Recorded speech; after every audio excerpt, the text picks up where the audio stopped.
Biasanya mesra dalam suatu acara, momen Presiden Jokowi cueki Prabowo Subianto terekam kamera dan jadi sorotan.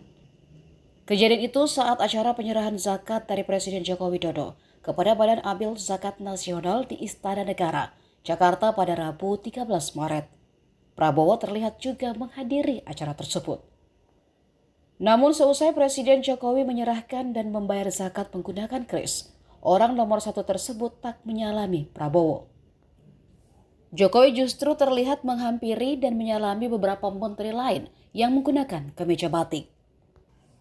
Sementara Prabowo yang memakai kemeja putih turut berdiri menyambut Jokowi.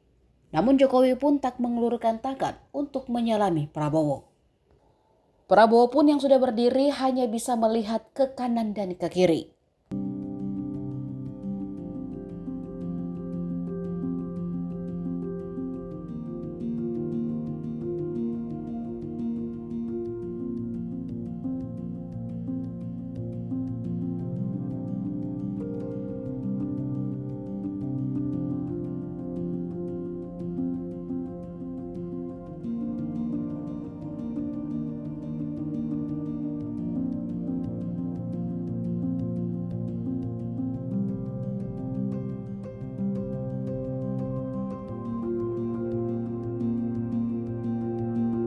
Download Tribun X sekarang, menghadirkan lokal menjadi Indonesia.